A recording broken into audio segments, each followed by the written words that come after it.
Buenas noches a todos. Estamos en la presentación de Ética y Coronavirus de Daniel Lev. Tiene para nosotros un valor especial. Primero porque fue un libro enteramente gestado bajo la urgencia y la necesidad del tema. Surgió en junio este interés y brincándonos todo por el tema y por la calidad del texto. Y por la necesidad de que fuera contingente, apuramos todo, se dio, agradecemos a todo el equipo que trabajó en él, porque creemos que es un enfoque distinto de lo que estamos un poco saturados todos, ¿no? Que es el modelo entre sanitario y económico que no toca ninguna de las otras vertientes de esta pandemia que nos toca vivir, ¿no? Entonces, pues fue un libro que nació confinado y que lo tenemos ya en nuestro catálogo. Esperamos que genere el debate para el que fue creado y que además es un libro que se lee, no tiene una especial vinculación con el caso chileno, sino que se lee desde la filosofía en todo el continente, que es algo que el fondo le interesa mucho de sus productos, digamos. Y tenemos el gusto de que nos acompañen dos presentadores de lujo. Va a hablar Andrea Repeto, que es doctora en economía por el MIT, profesora de la Universidad Adolfo Ibáñez y bueno, ha desempeñado varios cargos en la administración pública y también en la sociedad civil. Y posteriormente hablará Cristóbal Bololio, doctor en filosofía política por el University College y también profesor de la Adolfo Ibáñez, columnista y comentarista en diversos medios. Y por último, nuestro autor Daniel Lev, que es doctor en filosofía. La idea es que van a ser aproximadamente 12, 14 minutos cada uno y vamos a dejar un tiempo para preguntas del público y para cerrar el diálogo entre los propios comentaristas. Entonces paso a darle la palabra a Andrea.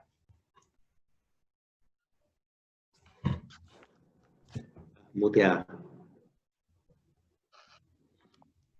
Me pasa mucho esto que hablo sola, ¿eh? Lo hago siempre, ahora lo hago más que lo habitual, ¿eh? Bueno, quiero partir dando las gracias en especial a Daniel por la invitación a leer su libro, a conversar sobre él, al Fondo Cultura Económica también, por supuesto, por la invitación a participar en este entretenido lanzamiento. También quiero partir felicitando a Daniel, el trabajo de verdad impresionante, contra el tiempo, pero un trabajo precioso que de verdad todos los que están aquí los invito a leer este libro porque van a aprender mucho. El libro de Daniel, Ética y Coronavirus, es un libro de filosofía. O quizá más bien debiera decir que es un libro de filosofía política. Nos habla de la libertad, nos habla de los derechos que debemos proteger en una situación de emergencia como la actual, nos habla de las obligaciones que nos debemos mutuamente y de lo que implica otorgar poderes especiales hoy día a los gobiernos que le hemos dado a todos los países del mundo para enfrentar esta crisis sanitaria. Decir que es un libro de filosofía, uno que teoriza sobre la realidad, sobre los fenómenos, no es sinónimo, por lo menos esta vez, de un libro aburrido, agobiante, uno que necesita de una energía y una atención que después de todos estos meses de encierro preferiríamos usar en otra cosa. En mi caso, ver otra serie de Netflix, o lo que he hecho los últimos días, seguir la discusión del 10% en el Congreso, que imagino que más de ustedes, los que están aquí, también lo hizo. Todo lo contrario, este es un texto bien didáctico, aterrizado para un público general, como yo, que la verdad no sé nada de filosofía. Es un libro, o ahora sé algo de filosofía, debo decir. Es un libro ameno, está lleno de referencias a otras disciplinas también, a la economía, a la estadística, a la evolución, la neurociencia, la psicología social. La verdad es que es impresionantemente completo el libro. También me pareció un libro bien personal. Daniel nos cuenta anécdotas de su propia vida y nos describe también cómo es su vida en cuarentena. Pero también porque tiene mucho humor, un humor irónico en ocasiones, al estilo de Daniel. También porque tiene guiños, guiños a sus preferencias, por ejemplo, a sus preferencias respecto al cine, la serie.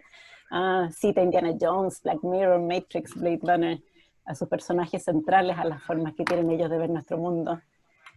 También porque nos lleva de la mano. De verdad, yo sé poquito de filosofía, lo que he aprendido aquí con mis colegas, en la Escuela de Gobierno de la Adolfo Ibáñez, nos lleva bien de la mano, ¿no? Te lleva bien de la mano para ir entendiendo qué es éticamente relevante, cómo abordarlo, y al mismo tiempo nos va dando su opinión. En algo, está escrito, en algo que se siente como una conversación, no como una imposición de su forma de pensar. De alguna forma es un libro cercano, es un libro súper profundo, pero también es un libro muy cercano. Me pareció valiente escribir este libro ahora, en medio, o quizá tal vez en el inicio de esta pandemia, no esperar un tiempo para ver cómo se desencadena la circunstancia, qué es lo que habría hecho uno, ¿no? Ver qué pasa, luego mirar para atrás y ahí juzgar, juzgar si lo hicimos bien, si lo hicimos mal, dependiendo de los resultados. Al contrario, este es un libro para ahora, es para que pongamos atención ahora a las decisiones que estamos tomando y sus desafíos e implicancias éticas, y eso es hoy día súper bienvenido. ¿Hay alguien por ahí que tiene un micrófono abierto? Agradecería que lo apague.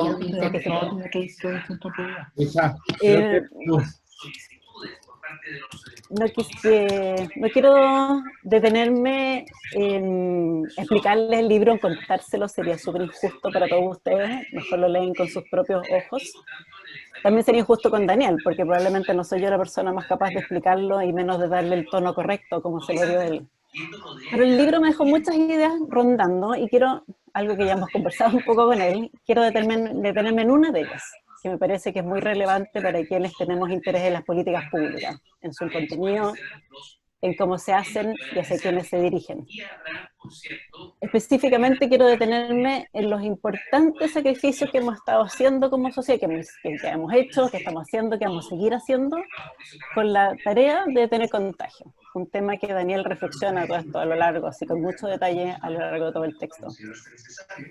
Detener los contagios, o más bien demorarlo, mientras no existe una vacuna, una cura, ha sido la primera prioridad en Chile y en muchos otros países también. El objetivo es no superar la capacidad de atención del sistema sanitario y evitar lo más posible que sucedan muertes. Los economistas, como yo, decimos que esto es un shock de oferta, así lo describimos. Para detener los contagios, lo que uno necesita es detener la actividad económica. Entonces le pide a buena parte de los sectores productivos que cierren, le pide a los trabajadores que no salgan de sus casas, y en muchos casos eso significa dejar de percibir ingresos. Le pedimos a los niños, a los jóvenes, a los adolescentes que no vayan a los establecimientos educacionales, detenemos mucha de la actividad. Y es un shock de oferta que no es eso nada más, tiene consecuencias que son enormes. No todas van a ser transitorias, no es cerrar y después volver a trabajar. Y muchas de esas consecuencias además están en el ámbito de lo subjetivo, de lo que es difícil de medir. Y que sea difícil de medir, por cierto, no lo hace menos importante. Daniel describe y registra muy bien a lo largo del libro estas consecuencias adicionales del shock de oferta, como le decimos los economistas. Otros países tomaron otras vías. Suecia le pidió a sus ciudadanos que voluntariamente se cuidaran. Brasil y Estados Unidos simplemente decidieron ni siquiera intentar detener los contagios. Suecia, Brasil y Estados Unidos tal vez son ejemplos más aislados, extremos, pero llama la atención la disposición que hemos tenido en Chile, al menos, a aceptar unos costos inmensos que en tiempos normales no estamos disponibles a aceptar. Eso es así como la pregunta central que a mí me ronda después de leer el libro. Las medidas que hemos impuesto tienen unas consecuencias drásticas. Y si uno piensa en tiempos normales, por lo menos en Chile, mueren unas 20.000 personas al año esperando una cirugía que el sistema sanitario demora más de un año en realizar. 20.000 personas al año. Y me pregunto por qué eso no nos hace ruido. O como dice Daniel en su libro, por qué no nos hace ruido ético. Porque ahora nos preocupamos y estamos dispuestos a imponer estos costos enormes y en tiempos normales no. Una hipótesis posible la adelanta Daniel en su libro. Se trata de sesgos en nuestras percepciones, en nuestra conducta. Cuando muere mucha gente al mismo tiempo es algo muy saliente. Los psicólogos sociales llaman saliente algo que es muy notorio, que nos llama mucho la atención. Las otras muertes, esas 20.000 que suceden en tiempos, comillas, normales, no se sienten así. Están esparcidas en el tiempo, no tienen esta connotación saliente que tendrían actual. A mí me hace sentido esa hipótesis, y que además a eso agrego que las muertes por COVID-19 son mucho, no sé si son mucho más dolorosas, pero se sienten más dolorosas. Morir solo en un hospital, sin poder despedirte de los tuyos, sin compañía, de verdad es una muerte que probablemente nadie quisiera tener. Pero creo que hay otras hipótesis también y que creo que son importantes. Una de ellas es una hipótesis más bien cínica, no sé si usar la palabra cínica aquí entre medio de filósofos es correcto, pero imagino que el público general entenderá. Esta es una tragedia que nos toca a todos. La espera para la atención hospitalaria en tiempos normales es una tragedia que le toca a otros. No nos va a tocar a nosotros, le va a tocar a otros y por lo tanto esta sería unas circunstancias distintas. Hay otra también hipótesis que me preocupa harto y que creo que tiene implicancias para las formas que hacemos políticas públicas en el país. La infantilización que hace la élite política y técnica de la ciudadanía y la distancia respecto de la vida de las personas para quienes toman decisiones de política pública. Si yo me pregunto, quienes han tomado otras decisiones, si tienen alguna conciencia o suficiente conciencia de lo que significa confinarse en condiciones de hacinamiento, o de vivir con ingresos que se perciben y se gastan día a día. Cada día se compran alimentos, cada día se paga el arriendo, el alojamiento de donde uno vive, y no tener cómo comprar y guardar comida para 1 o 2 semanas y poder encerrarse tranquilo. O vivir en un contexto de violencia intrafamiliar o de violencia de género. No estoy segura de que todo esté a la vista, de todo esto esté a la vista cuando estamos tomando estas decisiones tan drásticas. Ni las capacidades de la ciudadanía, la idea de la infantilización, ni tampoco las circunstancias en las que viven. Si no fuera así, habríamos hecho mucho más, creo yo, a pesar de todas las dificultades que tiene el Estado para moverse, sobre todo en una emergencia como esta. Habríamos entregado más recursos a las familias por más tiempo, a más gente, habríamos buscado mecanismos para proteger de la violencia, habríamos tenido mucha más eficacia en las medidas que se han tomado para cuidar el empleo.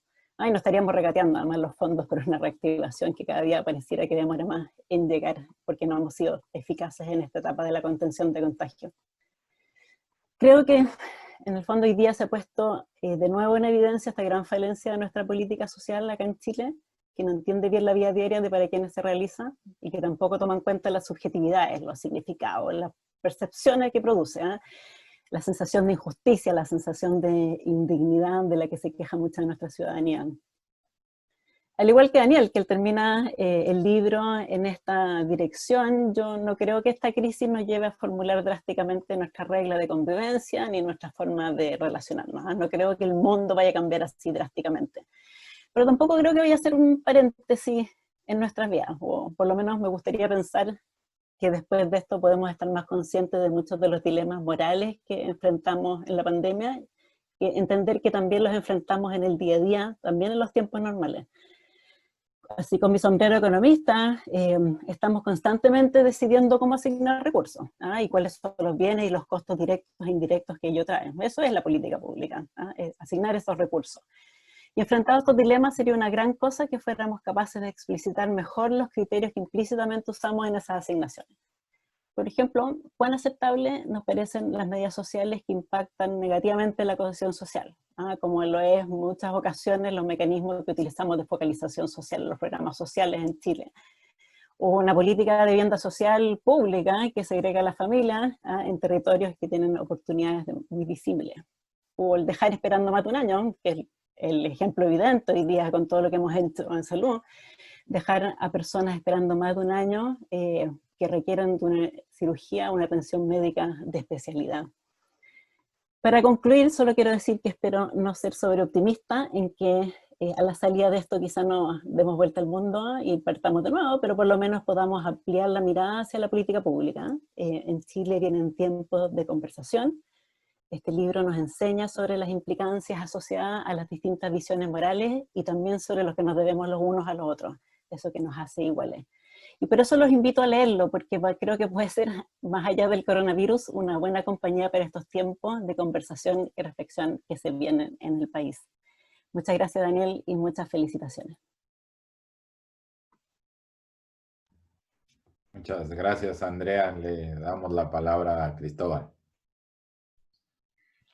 Muchas gracias por la invitación al Fondo de Cultura Económica, a Daniel por la invitación a presentar este libro y por haberlo escrito, porque yo creo que es un libro muy oportuno, que yo creo que Daniel encontró una excusa para escribir de algo que tenía aquí, atragantado, por así decirlo, que era hacer esta panorámica de las distintas visiones o enfoques éticos, y de alguna manera él cada capítulo lo comienza introduciendo, por así decirlo, el marco teórico de cada una de las discusiones que aborda: utilitarismo, kantianismo, o deontología, la prioridad de la libertad, y después dice, bueno, y a propósito del coronavirus, ¿cómo aplicamos este marco a cada una de estas, cómo aplicamos este marco teórico a lo que nos está ocurriendo hoy día? ¿Es justificable o no?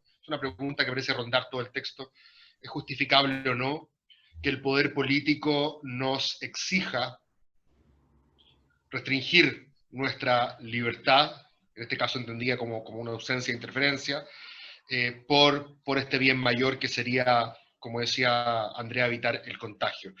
Es súper interesante, me parece, lo que Daniel hace entre la perspectiva utilitarista y la perspectiva kantiana y las otras perspectivas sobre la libertad, para evaluar lo que estamos haciendo.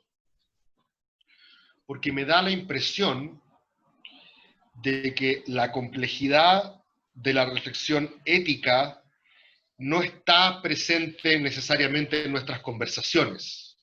¿Para qué hablar en las redes sociales?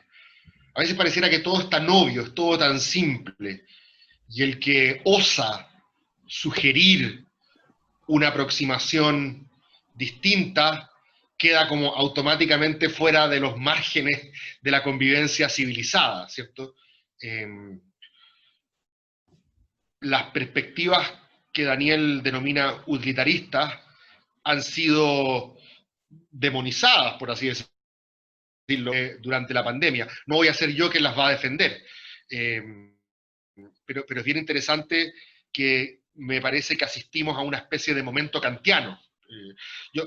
Daniel hace ciertas, por supuesto, precisiones, pero la idea de una especie de absolutismo de la vida, o la idea de que la protección de la vida está por sobre las otras consideraciones, es la única cuestión que importa, pareciera estar muy presente en el discurso público.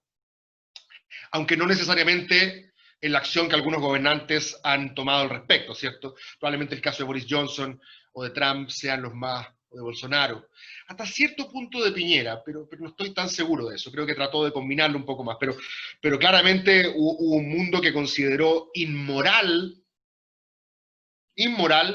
no ser kantiano frente a esta discusión. Daba lo mismo la vida, de qué vida estuviéramos hablando, aunque fuera la vida de una persona que tenía 95 años, había que sacrificar bienestar material y calidad de vida por esa vida. Es la impresión que me da a mí del discurso público. Y lo que hace Daniel, que es bien interesante, porque a Daniel le importa un carajo lo que digan las redes sociales, o lo que diga en general. Daniel es un auténtico filósofo en ese sentido. Es interesante que aquí entra directamente, él ha estado muy vinculado con temas de debate público, como inmigración, como libertad de expresión, cierto multiculturalismo, pero aquí es bien interesante que nos obliga a interrogar si es que acaso esas intuiciones morales tan absolutas que muchas veces se dan en el debate público son o no correctas. Y es interesante que justamente Daniel lo que dice es, ojo, es justamente, sin que él sea un utilitarista y sin defender una perspectiva tampoco utilitarista en el libro, él dice, es el utilitarismo el que nos permite ver cuenta de que cualquier teoría que considera la vida como un absoluto es filosóficamente y éticamente errada. Me parece súper interesante que Daniel articula filosóficamente ese punto, que de alguna manera ha sido, insisto, vilipendiado en la discusión pública. Hay un senador gringo, no me acuerdo el nombre, que dijo en una entrevista hace un tiempo atrás que él preferiría quizás no llegar a los 90, un senador mayor, pero no sé, no creo que haya tenido 80, pero ponle tú que haya tenido 78.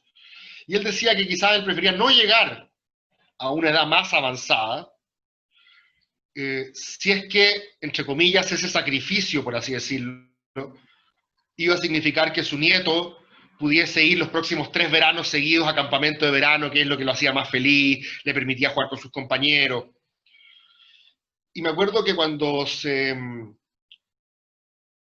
conoció esa entrevista en Chile y en otras partes del mundo, la gente automáticamente tachó a este senador como un inmoral, como un tipo que no estaba pensando bien, un tipo que tenía la brújula moral completamente descarriada. ¿Cómo se le ocurre decir eso? Y lo que hace Daniel, como dice Andrea, cuando te pasea por todas estas teorías, te explica por qué, siendo reflexivo respecto de esas intuiciones morales, uno debiese tener juicios bastante más matizados respecto de estos dos grandes enfoques éticos que a veces parecen dominar la discusión filosófica secular, por lo menos. Me parece interesante también, y esto no lo hace Daniel, pero es una invitación que yo le hago a él también a pensar en, no solamente en la pandemia, sino pensar lo que estaba pasando en Chile antes de la pandemia. El llamado estallido social, o la revuelta, la protesta de octubre del 2019. Yo me acuerdo en esa época, escribí que me parecía que la manera como se justificaba parte de lo que estaba ocurriendo en la calle era a través de un lente utilitarista. ¿En qué sentido? Que hubo mucha columna de opinión, mucha defensa, incluso, no defensa, pero digamos de esta manera, hubo justificación de la destrucción pública porque todavía el costo sumado de todo lo que se había destruido, quemado, no sé, vandalizado, etcétera, no llegaba a ser el mismo que el costo de las ilusiones, de las evasiones, de básicamente el secuestro de las instituciones por parte de la élite. Y es bien interesante que, de alguna manera, lo que pasó en Chile no reflejaba que lo importante fuese la buena voluntad, como diría Kant, sino que lo que importaba era, finalmente, en el agregado, el resultado. Me acuerdo que cuando se produjo, para los chilenos se acordarán del caso Penta, un bullado caso en Chile que llevó a 2 connotados empresarios a la cárcel, justamente por evasión tributaria y otros delitos. En esa época me acuerdo que hubo un sacerdote jesuita, el cura Berríos, que dijo, bueno, el caso Penta, por supuesto, aquí hay 2 grandes empresarios que están yendo a la cárcel por delitos de miles de millones de dólares, no tanto, pero millones de pesos, pero todos tenemos un Penta chiquitito, dijo el cura Berríos. Un poco lo que quería decir el cura era, ok, usted está mirando, por supuesto en este caso, la viga en el ojo de los grandes empresarios, pero usted también, mírese, usted adelanta por la berma, usted no paga la mía, cuando va al restaurante pide factura, y usted en su vida diaria, a su alcance, dentro de sus posibilidades, hace trampa igual. Lo que pasa es que los otros hacen trampa big time porque pueden, pero la diferencia de magnitud, trataba de decir el cura Berrío, no es tan relevante para la evaluación ética. Ambas voluntades parecieran estar manchadas. Y me da la impresión de que lo que ocurrió en el estallido social fue que la teoría del cura Berrío se fue al carajo, y lo importante era la magnitud del daño. Un poco el movimiento social de alguna manera decía, yo puedo seguir tensionando esto hasta que por lo menos llegue a equiparar todo lo que estos tipos se robaron. Claramente no era un buen momento para una filosofía kantiana. Y de repente nos pusimos todos kantianos. Empezó la pandemia y nos pusimos todos kantianos. Pero a medida que pasa el tiempo, parece que vuelve a resurgir esta idea de que quizás sea buena idea considerar cuáles son todos los costos asociados. Me parece que es bien interesante, a pesar de que Daniel no lo dice directamente, este otro punto, cuál es realmente la justificación política para la restricción de libertad que hoy día muchos de nosotros aceptamos, de buena o de mala gana. Hay esto es una referencia tolkieniana, pero se acordarán los que leyeron o vieron El Señor de los Anillos, que hacia el final, después de haber ganado la batalla de Gondor, que es la gran batalla donde finalmente los ejércitos de Gondor derrotan a los ejércitos de Mordor, de Sauron, Gandalf se lamenta y dice, mandé a Frodo a su muerte. Y Aragorn protagonista, le dice, no necesariamente, todavía podemos hacer algo por él. Y los tipos le dicen, pero no tenemos ninguna chance de ganar esta batalla, que es un poco la situación en la que nos encontramos hoy día. No tenemos ninguna chance de ganarle al coronavirus. Pero Aragorn dice, lo que le podemos dar a Frodo es tiempo. Tiempo. Nosotros vamos a ir ahora a enfrentar a Sauron, vamos a sacarlo de su territorio, y no tenemos ninguna posibilidad de ganar. Pero lo que vamos a hacer es darle tiempo para que él cumpla su misión. Y siento que de alguna manera, y esto lo relaciono con la reflexión que hace Daniel sobre el principio del daño, ¿por qué diablos nos estamos bancando esta privación de libertad o la consideramos políticamente justificable? Y yo creo que, a pesar de que él va y viene, coquetea con la idea de que el daño, yo creo que de alguna manera ahí hay una posibilidad. Lo que estamos haciendo, y él lo dice en todo caso, Daniela, que es sencillamente evitar el colapso de los servicios sanitarios, evitar el colapso hospitalario. Y eso no es tan sencillo como privatizar los costos, porque esa es la clásica alternativa que usualmente el mundo más liberal o libertario despliega, ¿cierto? Cuando yo no hago un daño evidentemente a otro, pero tú después vas a tener que costear con mi enfermedad, por ejemplo, si yo fumo mucho, uno dice, bueno, privaticemos los costos, subámosle el impuesto al cigarrillo y de alguna manera indirectamente tú estás pagando después por tu tratamiento, no le demos esa carga al resto. Pero aquí lo interesante es que pareciera igual haber un daño si es que no respetamos la cuarentena. Pareciera haber un daño si es que no aceptamos esa restricción de la libertad porque se produce un colapso en los servicios hospitalarios y ahí pareciera haber un daño evidente. Hay finalmente una última reflexión que quiero hacer sobre la discusión que hace Daniel sobre la legitimidad del paternalismo. La idea de un poder político que puede decirte qué hacer, ordenarte qué hacer por tu propio bien. Y es una discusión que ha sido bien interesante en los últimos días, justo a propósito de lo que decía Andrea, la discusión en Chile de si se pueden retirar o no los fondos previsionales, una discusión que en Perú se dio hace unos años atrás. Y él lo menciona, todavía no se había producido esta discusión en Chile, pero él menciona en el libro que generalmente cuando en los estados le impiden a la gente o la obligan a ahorrar y después le impiden sacar esa plata, disponer de ella, obedece a una genuina consideración paternalista, ¿cierto? De alguna manera desconfiamos de lo que va a hacer la gente con esa plata. Desconfiamos de que la gente vaya a ahorrar, y ahí la Andrea sabrá más que nosotros de cómo se comporta el individuo con lo suyo. Nos estamos produciendo un daño a nosotros mismos, retirando parte de nuestros fondos de pensiones, pero desde la óptica liberal o libertario uno diría, bueno, yo cargo con ese daño, tengo derecho a hacerme daño. De hecho, Daniel, en ese sentido, es bastante libertario. Yo tengo derecho a tomar opciones que desde ciertas perspectivas espirituales o físicas pueden ser consideradas equivocadas. Y por eso el paternalismo ha sido resistido por casi todas las corrientes liberales, kantianas, milianas, pero me sería interesante escucharlo ahí porque me parece que la discusión en Chile ha estado completamente desajustada de los parámetros ideológicos a los que estábamos acostumbrados en ese sentido.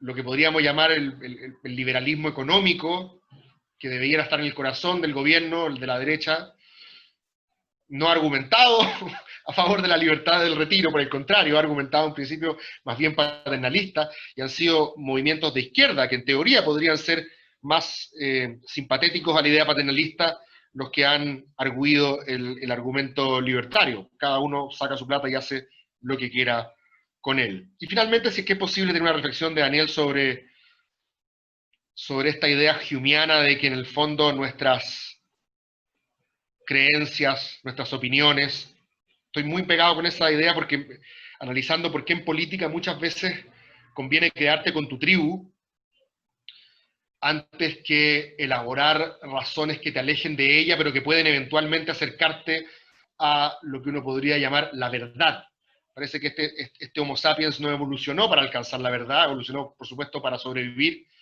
y muchas veces uno sobrevive mejor estando equivocado con la tribu propia que estando en lo correcto en solitario. Y quería preguntarle, porque no lo menciona en el libro, pero si es que acaso todos los descubrimientos de la psicología evolucionaria o de la psicología cognitiva contemporánea, de alguna manera no se remiten a esta idea humeana de que lo mejor que podemos hacer respecto a nuestras creencias no necesariamente justificarla, sino que buscar la causa de esa creencia. Y todo lo que hacemos después, una vez que ya nuestra guata, por así decirlo, ya decidió cuál era la creencia, después lo que hace la razón es elaborar una justificación ex post. Y si eso es correcto, ¿qué tan complejo es la deliberación? Cambiar de opinión. Porque el ejercicio de equilibrio reflexivo es un ejercicio filosófico, pero políticamente hablando, me parece que si Hume tiene razón, entonces hay súper poco espacio para la orientación. Eso, gracias. Muchas gracias, Cristóbal. Ahora damos la palabra a nuestro autor, Daniel Lev. Muchas gracias a todos ustedes que están hoy en día en esta presentación del libro. Muchas gracias al Fondo de Cultura, a Rafael, que hizo posible que esto fuese publicado de manera tan rápida, y ciertamente a Andrea y a Cristóbal por haber aceptado comentar este libro. Tengo que decir que admiro muy bien porque se dio el trabajo, en medio de las condiciones difíciles de la pandemia, para leerlo y comentarlo. Comentó el libro completo en una primera edición, y muchos de sus comentarios están recogidos en el libro. Quizás me gustaría partir diciendo, refiriéndome a qué es lo que me llamó la atención de estos tiempos especiales. Y lo que me llamó la atención al observar los debates públicos es algo a lo que refirió Cris y Andrea, los dos, de modos diferentes, que es el modo casi acrítico con el que, por lo menos en un comienzo, se aceptó la idea, y yo ni siquiera diría aceptó la idea, sino que se asumió que la protección de la vida era un bien superior que exigía cualquier tipo de sacrificio. No estoy afirmando que no sea un bien superior y que no merezca algún tipo de sacrificio, pero me llamó profundamente la atención la asunción acrítica de esa premisa, cuando evidentemente es una premisa que no forma parte ni de nuestras vidas individuales, es decir, el modo como nosotros organizamos nuestra vida y tomamos nuestras decisiones, ni tampoco del modo en que como sociedad tomamos las decisiones. Como individuos permanentemente estamos realizando trade-off entre diferentes aspectos de nuestra vida, y son trade-offs que no siempre satisfacen la vida por sobre otros bienes, como el disfrute hedónico, si no pregúntenle a cualquier fumador. Y como sociedad, tampoco lo hacemos.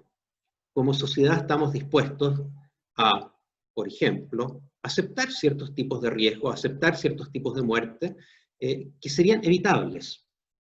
Las 20.000 personas a las que refería Andrea que mueren esperando una cirugía cada año, ojo, con el coronavirus llevamos 8.000, serían evitables con una cierta inversión en salud.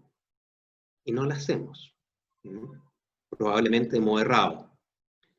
Pero tampoco hacemos otro tipo de inversiones, ¿no? Por ejemplo, no invertimos para seguir disminuyendo la cantidad de personas que mueren producto de accidentes en las carreteras. Disminuir esos accidentes, o por lo menos disminuir la tasa de muertes, es posible, hay muchas muertes evitables, solo que para disminuirlas ustedes requieren invertir en infraestructura, requieren invertir en vigilancia, y requieren bajar drásticamente los límites de velocidad, y no estamos dispuestos a hacerlo como sociedad. ¿Por qué no? Bueno, porque implica costos. Probablemente la mitad de la respuesta es que esos costos los preferimos invertir en otras cosas que no tienen nada que ver con salvar vidas, orquestas juveniles y cosas por el estilo. La otra mitad de la respuesta es que no estamos dispuestos a asumir las incomodidades que eso trae para nuestra vida. Todos nosotros y los productos nos moveríamos y nos trasladaríamos de un modo mucho más lento. No estamos dispuestos. Es decir, no estamos dispuestos a aceptar esa asunción acerca del valor absoluto de la vida o acerca del valor de la vida que justificaría cualquier guardarla, ni en nuestra vida privada, ni como sociedad. Y sin embargo, en el coronavirus de pronto todos estuvimos de acuerdo o asumimos la idea de que había que salvar vidas a toda costa.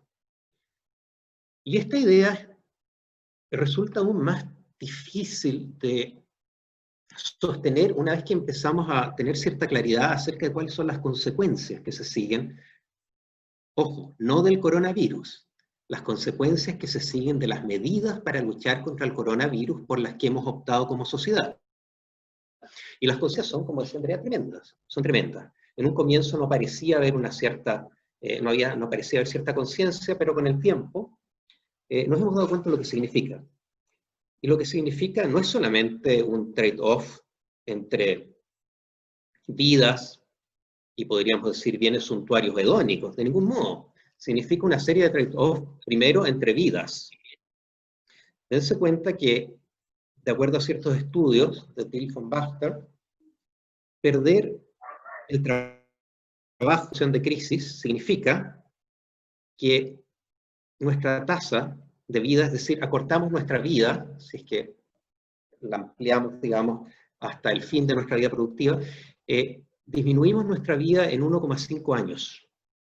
Es decir, la persona estadística disminuye su vida en 1,5 años por haber perdido el trabajo en una situación de crisis con un gran choque económico. Estadísticamente, todas las personas que están perdiendo el trabajo hoy día, que están sufriendo un choque económico fuerte, están perdiendo 1 año y medio de vida. Es decir, la idea de que estamos salvando vida a costa de otros bienes no se sostiene. Primero, tenemos que estar conscientes de lo que estamos haciendo. ¿Y qué estamos haciendo? Estamos postergando las muertes. Estamos salvando vidas hoy, pero estamos acortando la vida de las personas en el futuro. Y dense cuenta que salvar vidas hoy en día, o acortar vidas en el futuro, es exactamente lo mismo. La persona que muere hoy pierde el espacio vital que habría tenido entre la muerte, pierde el espacio vital que habría tenido entre la muerte hoy, la muerte prematura, y la muerte que habría tenido de modo no prematuro. La persona que muere en el futuro pierde exactamente el mismo espacio, el espacio que tiene entre su muerte y la muerte que habría tenido de modo no prematura, solo que una muerte ocurre hoy y la otra muerte ocurre en 20, en 30 o en 40 años. Pero no es evidente que simplemente el punto temporal en que ocurre la muerte signifique que son fenómenos diferentes. En los dos casos se está perdiendo espacio vital, en los dos casos se están perdiendo vidas. Así que no es simplemente un trade-off entre vidas y otros bienes, es un trade-off entre vidas y vidas, es un trade-off entre vidas y extensiones de vida, y es un trade-off entre vidas y otros bienes que resultan fundamentales. ¿A qué me refiero? Sabemos cuáles son las consecuencias. Las consecuencias del confinamiento son profundas, somos seres sociales. Y el confinamiento nos hace mal, como individuos que pertenecemos a una especie social. Nos pone agresivos, etcétera, etcétera. Pero no solo eso, son también bienes objetivos. Hay pérdida de renta. La pérdida de renta es la imposibilidad de poder cumplir nuestros compromisos, nuestras obligaciones, la posibilidad de un sentimiento de infelicidad e inseguridad tremenda. Aumenta el confinamiento, aumentan los abusos sexuales, las enfermedades de transmisión sexual, etcétera, etcétera, la violencia intrafamiliar, aumenta la cantidad de depresión, aumenta la sensación de ansiedad, aumenta el sentimiento de poca valía, aumenta los problemas de concentración, aumentan los problemas de sueño, etcétera. Son una batería gigantesca de consecuencias negativas las que traen las medidas que apuntan justamente a impedir ciertos aspectos, la movilidad, la socialidad, que son connaturales a nuestra especie humana. Entonces, vuelvo al punto anterior, me llamó profundamente la atención que no se considerara todo esto, y pensé que más allá de lo que decidamos, como aquello que es éticamente correcto o no, no podemos evitar presentarnos la pregunta acerca de si estas cosas se justifican. Y se justifican hasta qué punto. De alguna manera la invitación de este libro, la invitación ética, la invitación que hace este libro desde una perspectiva ética, es a que nos enfrentemos críticamente y de un modo consciente con este tipo de preguntas, porque independientemente de lo que resolvamos, y yo tengo mi propia... independientemente de lo que resolvamos, tenemos que ser conscientes de qué es lo que estamos diciendo, qué es lo que estamos haciendo y qué es lo que estamos decidiendo.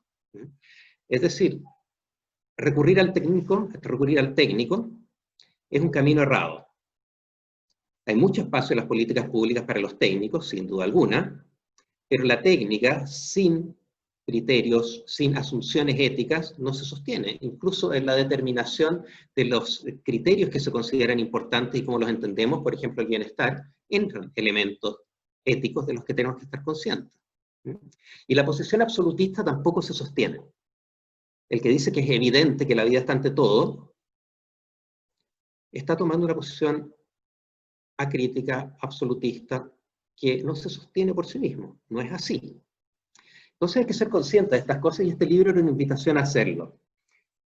En mi opinión, todas estas consecuencias negativas que se siguen, desde restricciones a la libertad, consecuencias, tipos de daños, de diferentes tipos de daños que se producen en las personas, etcétera, etcétera, todas estas consecuencias no se pueden ir simplemente por el desagüe de la lucha higienizante contra el coronavirus. Tenemos que ser conscientes de lo que estamos haciendo. Y en mi opinión, la resolución de este tipo de problemas tampoco se alcanza apelando a algún tipo de optimalidad de generación de valor ético. Probablemente, si ustedes toman en serio los trade-offs que estamos haciendo, la optimalidad de generación de valor ético se consigue con medidas mucho más laxas para luchar contra la pandemia. Son demasiadas las consecuencias negativas, son demasiadas la cantidad de vidas truncadas y años perdidos que se siguen de las medidas restrictivas contra el coronavirus.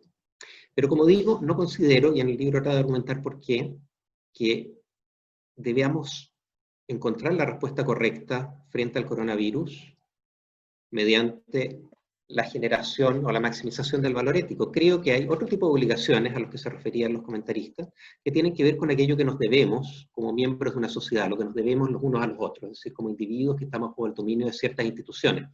Y en mi opinión, lo que nos debemos es, en este caso en particular, que los sistemas de salud no colapsen. No nos debemos la protección de la vida contra todo.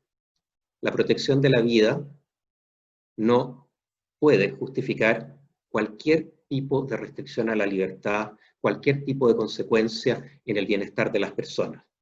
No es así nuestra vida, no es así el modo como vivimos, pero tampoco es así el modo como al parecer tendríamos que vivir. El derecho a la vida no es absoluto, en este sentido, en el sentido de que tenemos que evitar los riesgos a la vida a cualquier costo. En el caso de la pandemia, tenemos sin embargo buenas razones para evitar que los sistemas de salud no colapsen. Es algo que nos debemos como ciudadanos. Evitar que los sistemas de salud colapsen y de ese modo que individuos mueran vidas evitables. Que mueran, o sea, tengan muertes que se habrían podido evitar. Pero el corolario de esto es que si lo que nos debemos los unos a los otros es que los sistemas de salud no colapsen, es algo, también nos debemos la obligación mutua de que no mueran 20.000 personas cada año esperando una atención de salud, una operación que no se realiza. Eso también es un colapso de los sistemas de salud, solo que es un colapso de salud que se produce diferido en el tiempo. Y por eso no lo notamos. Es como cuando ustedes salen y está garuando. No se dan cuenta que se están mojando un poquitito. Si salen con un chaparrón, se mojan rápidamente. Pero si está en un chaparrón o 4 horas caminando con garúa, el resultado es el mismo, están igual de mojados. Es lo mismo. Los sistemas de salud colapsan porque no son capaces de atender a toda la gente que está esperando una atención de salud permanentemente. Y en este momento colapsan, o pueden colapsar, producto del coronavirus. Si nos debemos, como ciudadanos, como individuos que estamos bajo el dominio de reglas comunes, que los sistemas de salud no colapsen el coronavirus, entonces el corolario es que los sistemas de salud debiesen ser capaces de dar cuenta, de atender la demanda que permanentemente son incapaces de atender. Hay otro tipo de corolarios que se distinguen de ello. Cristóbal, y con esto termina, se refería a los daños a la libertad. Dense cuenta que el coronavirus nos pone frente a un contexto en el cual las teorías comunes que se guían por la noción de daño, es decir daño, y hay buenas razones para evitar aquellas acciones que constituyen daños a los otros. El coronavirus es una de esas situaciones en que esas concepciones, esos tipos de teorías que se basan en la noción de daño, están bajo fuerte tensión y se tensionan. Y esto tiene que ver con que es un concepto extraño de daño el que está acá. Nosotros entendemos el concepto de daño directo, y las teorías lo asumen sin problema. Por ejemplo, si yo voy y golpeo a alguien, evidentemente lo estoy dañando. Pero hay un agente, yo en este caso, hay una persona que sufre el daño y una acción concreta que produce el daño. Pero dense cuenta que el coronavirus no es así.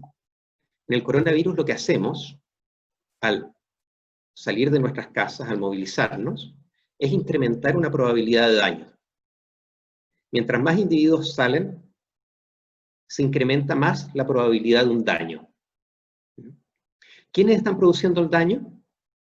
¿Y quiénes son los dañados? No es evidente. Tampoco es evidente el mecanismo causal mediante el cual se produce el daño. Son daños en que los que lo producen no están claramente identificados, los que lo sufren o los que lo van a sufrir tampoco están claramente identificados hasta que lo sufren, y el modo en que se produce el daño es acumulativo.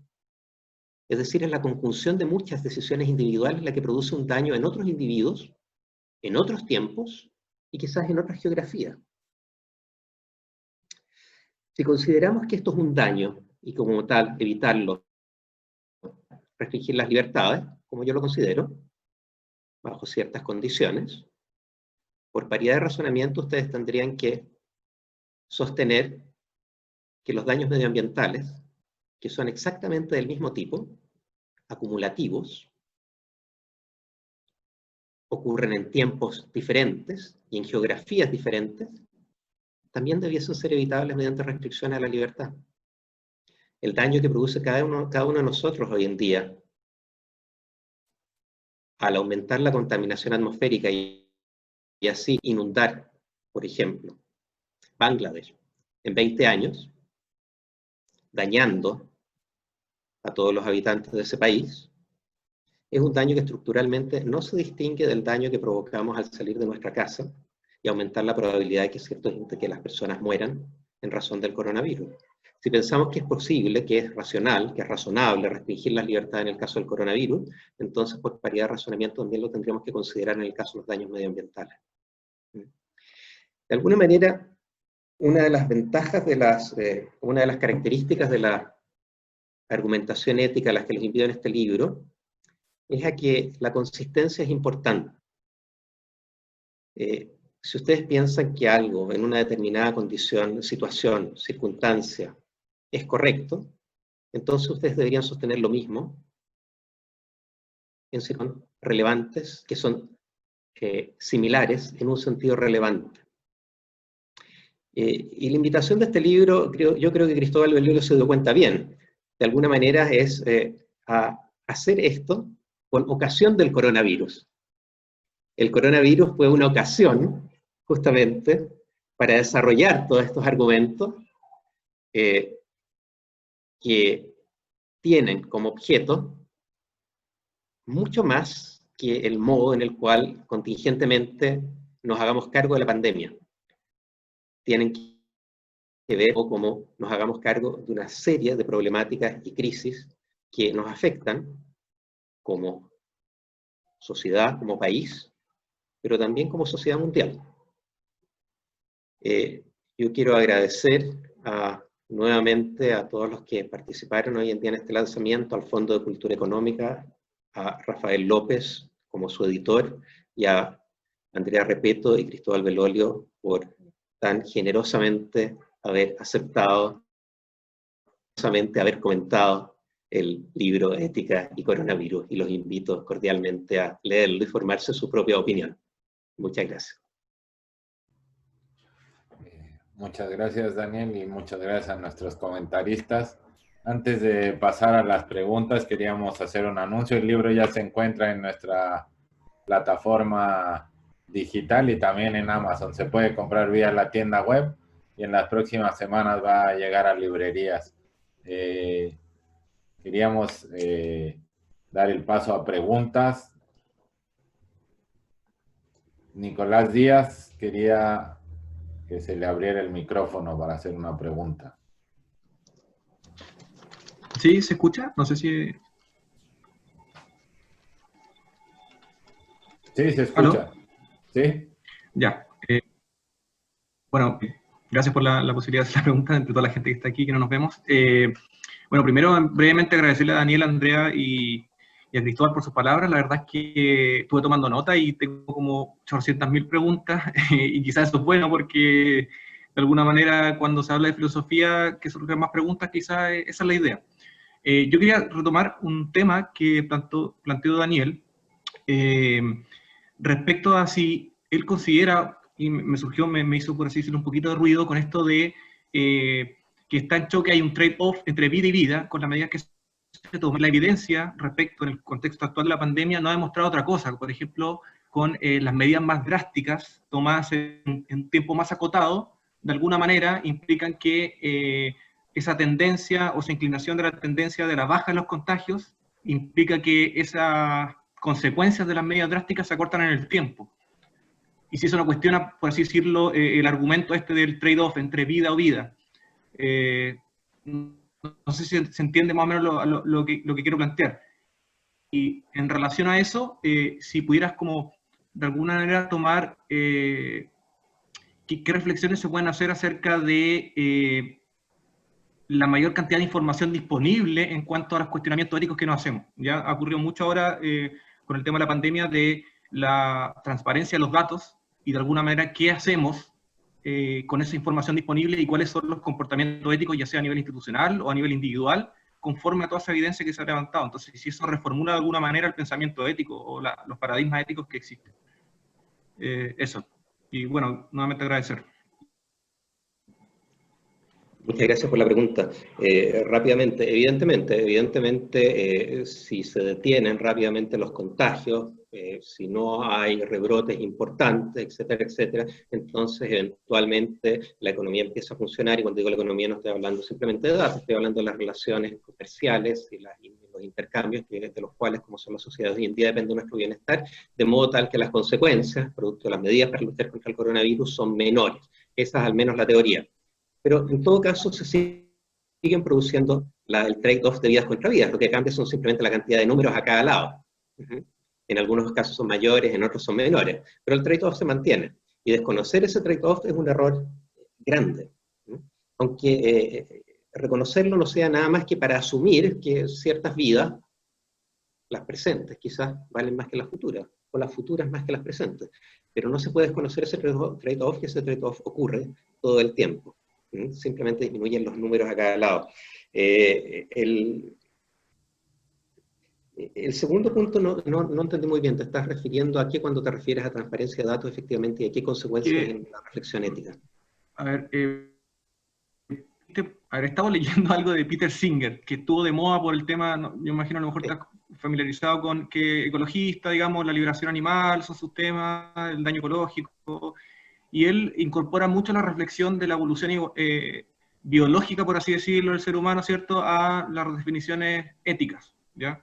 Y introduce esta idea de... es el Singer chileno. Sí, bueno. Entonces, de alguna manera, ¿por qué lo saco a colación? Porque él plantea, por así decirlo, como la idea esta de tener la mayor cantidad de datos disponibles para redefinir, por así decirlo, los paradigmas éticos. Entonces, aquí tenemos que efectivamente vivimos en una sociedad de los megadatos, de tener muchos datos, uno se mete a Twitter y cada persona hace su gráfico respecto a lo que está ocurriendo, y eso de alguna manera viene a remecer un poco las medidas que tomamos, el rigor de esas medidas en términos éticos. Esa era como la reflexión. Yo creo que los datos que son importantes nos informan en nuestra reflexión ética, pero los datos no pueden de alguna manera, de ningún modo, pueden ser un sucedáneo de la reflexión ética. Sí, por y supuesto. Claro, para Singer los datos objetivos son muy importantes. Singer es no solamente un defensor al comienzo del movimiento animalista, con su libro el año 75, Liberación Animal, sino que en los últimos 15 años se ha caracterizado y hecho famoso por su tremenda influencia en lo que se denomina el altruismo efectivo. Es decir, la invitación a que los ciudadanos, como individuos comunes y corrientes, no estamos hablando de instituciones estatales, renuncien ingresos los donen a instituciones que de manera efectiva y eficiente son capaces de evitar muertes evitables en el tercer mundo o de eliminar circunstancias de vida que son que afectan tremendamente el bienestar de las personas, como la sequía, las fístulas vaginales, etcétera, etcétera. Y en ese sentido, recurrir a datos es tremendamente importante porque, en buena medida, y eso lo trato en mi libro, nuestro modo de considerar muchas decisiones están influidos ciertamente y fuertemente por sesgos de diferente tipo. Y eso está bastante estudiado, qué sé yo, cuando el daño implica cercanía física, entonces no estamos dispuestos a asumirlo, estamos más dispuestos a invertir para subsanar un daño causado que invertir para evitar el daño aún sabiendo que el daño se va a producir. Hay un montón de problemas de sesgos e irracionalidad y suponemos en un cierto sentido que disponemos de más datos, digamos, sabemos efectivamente que cuando encendemos nuestro auto estamos produciendo ciertas emisiones que van a producir la inundación de Bangladesh, que cuando compramos ciertas marcas de zapatillas estamos fomentando la esclavitud en estos países, etcétera, etcétera. Tener esos datos es relevante para, de alguna manera, contrarrestar aquellos sesgos acerca de cómo debemos ayudar en nuestro mundo. Esa es la idea. Pero date cuenta que el altruismo efectivo, importante como es, se basa en la idea de maximizar el valor ético. Y no es evidente que tengamos siempre que maximizar la generación de valor ético. Imagínate que vas camino a tu trabajo en la mañana y descubres un niño ahogándose en una pileta. El ejemplo es de Singer, pero lo voy a modificar. Tú puedes entrar a la pileta, puedes rescatar al niño y salvarías a ese niño, te mojarías los zapatos, pero no solo eso. Para rescatar al niño tendrías que meter tus manos al agua y tú tienes un reloj tremendamente caro. Y un reloj tan caro que tiene un sistema de apertura complejo, necesitas 10 minutos para sacártelo. Así que no tienes posibilidad de sacarte el reloj y rescatar al niño. Si rescatas al niño, vas a echar a perder tu reloj, que es carísimo. Pero tú eres un altruista efectivo, a la Singer. Así que sabes que con el importe que lograrías por la venta de tu reloj, podrías salvar la vida de 10 niños en el tercer mundo, al evitar, por ejemplo, que muriesen de malaria. Así que, queriendo maximizar el valor generado, das media vuelta, dejas al niño ahogándote en la pileta, en la tarde te sacas el reloj con calma, lo vendes y donas el importe así obtenido y salvas la vida de 10 personas en el mundo. Maximizaste el valor. ¿Pero diríamos que es correcto? Yo creo que no. Si pensamos que no es correcto, es porque hay otras cosas importantes en la reflexión moral aparte de la maximización del valor. Así que sí, para redondear, digamos, datos son importantes, son fundamentales, pero no hacen por eso obsoleta o innecesaria la reflexión moral. Y la reflexión moral va más allá de aquello que nos indiquen los datos en el sentido de maximización de valor.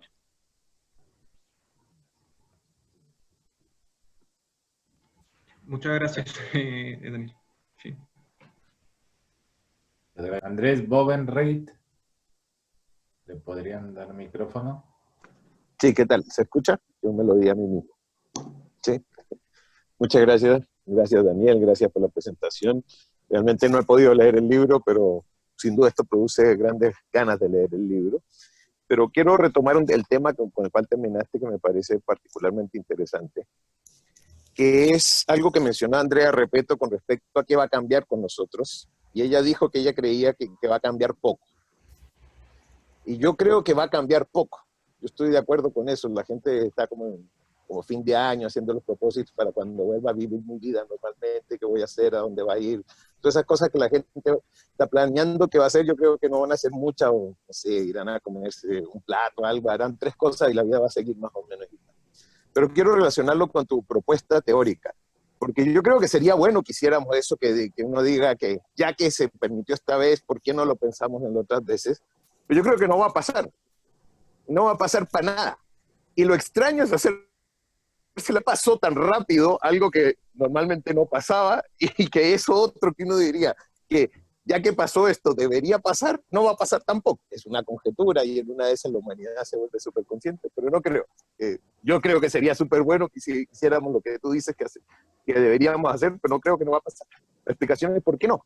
¿Dónde está el elemento de racionalidad colectiva que nos lleva a aceptar esta maldita cuarentena tan instantáneamente?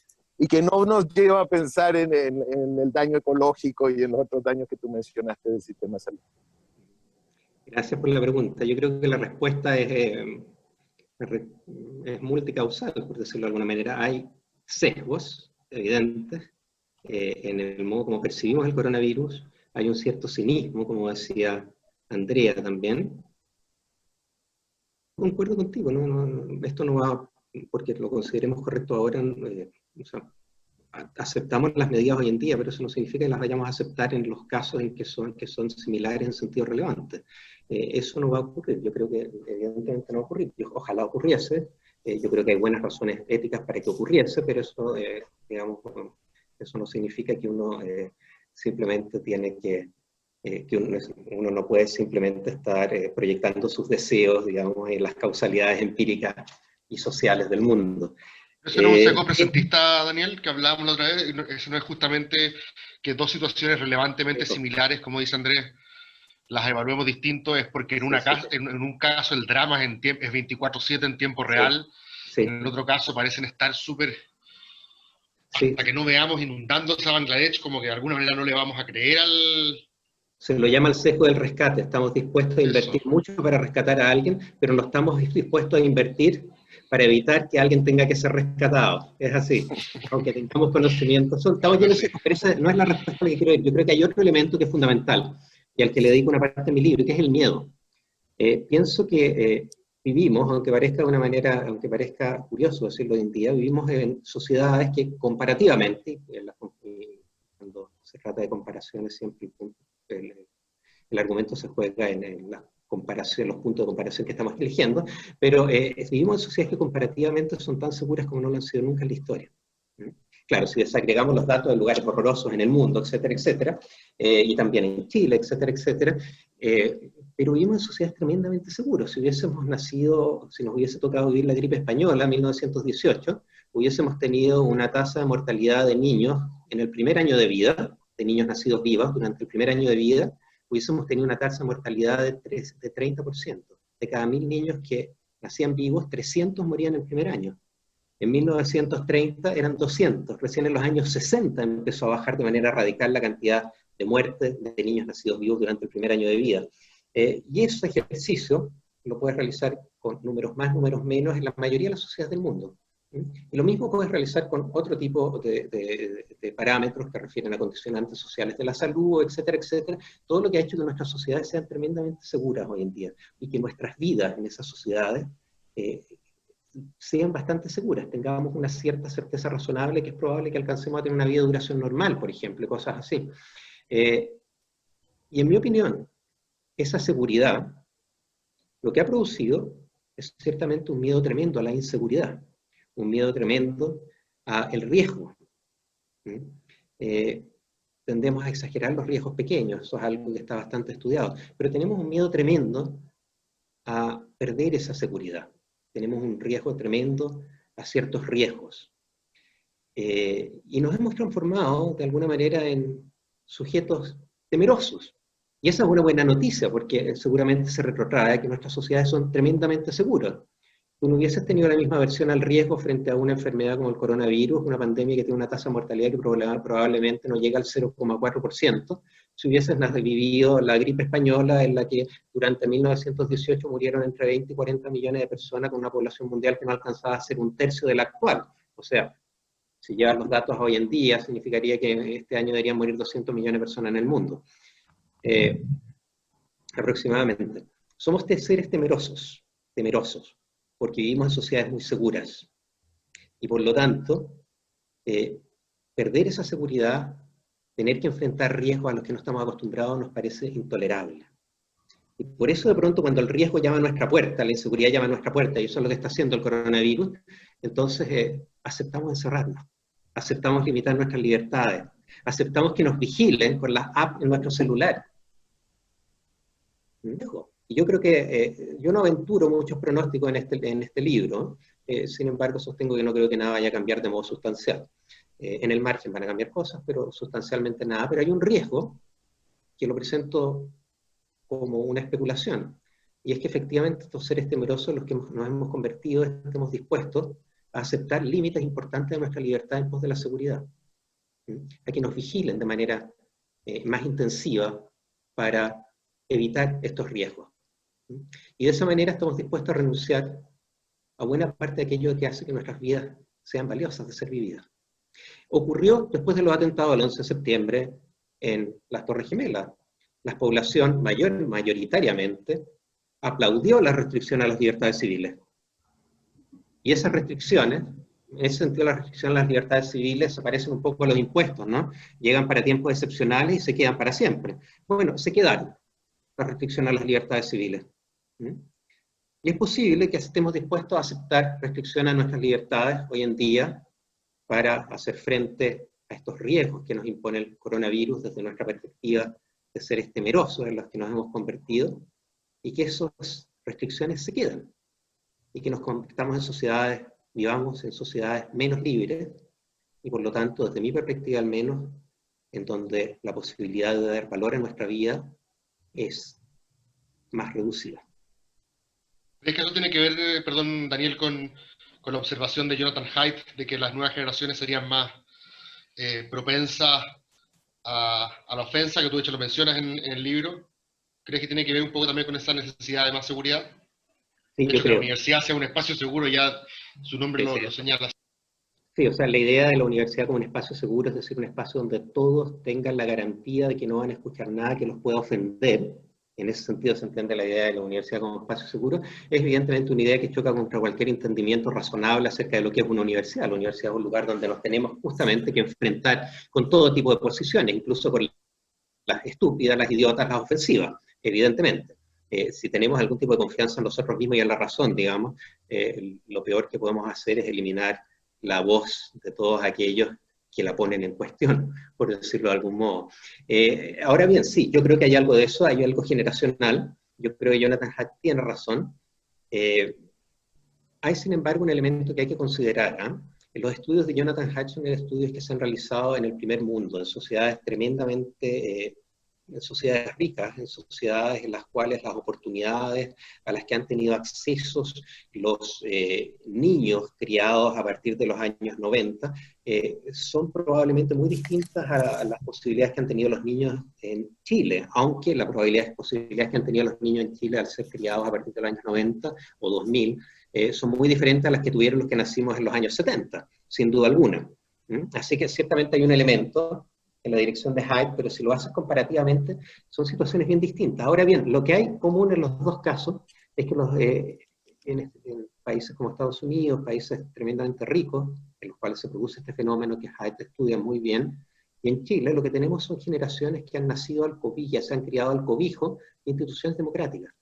Son sociedades democráticas, sociedades donde se respetan más o menos las libertades civiles, las libertades políticas, donde no están puestas en cuestión o en riesgo real elementos fundamentales para la vida. Y en ese sentido, quizás aquellos que dan por supuesto esas seguridades en las libertades son aquellos que menos están dispuestos a aceptar, o los que menos están dispuestos a sacrificar para defenderlas, o evitar que puedan entrar en una situación de riesgo.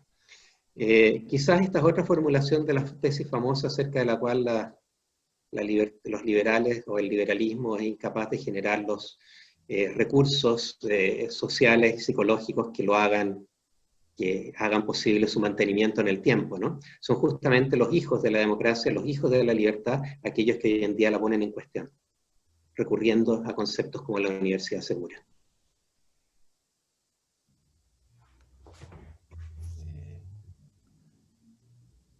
Muchas gracias, Daniel. Leonardo Piña.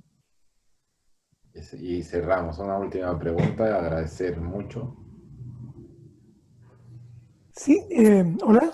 Yo, a propósito de la intervención de Andrea, me pregunto si no es que no nos preocupen ese ruido, si no nos hace ruido esas otras muertes, ¿no? Ruido ético. Si a lo mejor lo que está pasando es que no alcanzamos a enterarnos de ese ruido siquiera. O sea, El estallido probablemente dejó a la vista que hay canales de comunicación que no alcanzan siquiera a cruzarse. Canales diálogos que no se establecen porque no hay posibilidad alguna de que se crucen intereses que están fracturados por una escasa cohesión. ¿Qué será lo que hay ahí? No sé, esa es como mi pregunta. A ver, yo coincido contigo que en el caso del coronavirus se asumió sin reflexión alguna de que había que salvar vida a cualquier costo. Y probablemente es correcto hasta como se ha hecho hasta ahora. Eso no lo estoy discutiendo. Tú dices que en general los problemas se retrotraen en una falta de comunicación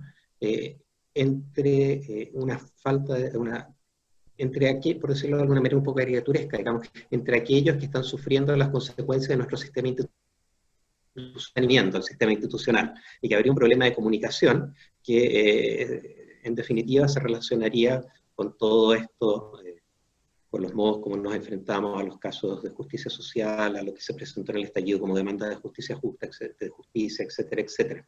Hay algo de eso, en el sentido yo creo que tremendamente segregada.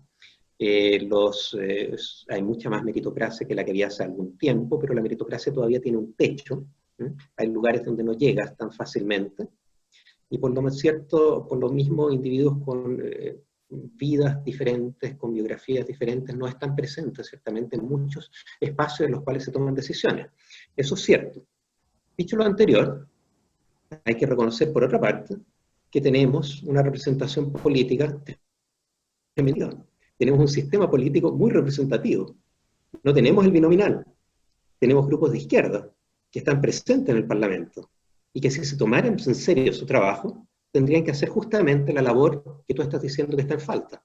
Si esa labor efectivamente no se ha realizado, es porque aquellos que dicen representar esos grupos, que probablemente, mayoritariamente, son grupos políticos de izquierda, están realizando muy mal trabajo.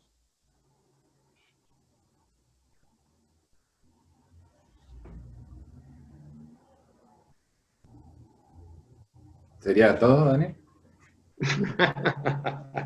Quedó ahí en suspenso Seguir toda la noche. Bueno, pues no, agradecerles y creemos que vamos a hacer un par más cuando avance la distribución del libro para poder seguir platicando, y muy agradecido con los panelistas, con Daniel y con ustedes por haber presenciado este evento. Muchas gracias a todos ustedes por haber participado. Gracias a todos. Gracias y felicitaciones al público, de verdad, es un libro muy entretenido. O sea, yo me reí leyéndolo, así que de verdad vale la pena, aunque no sepan nada de filosofía como yo.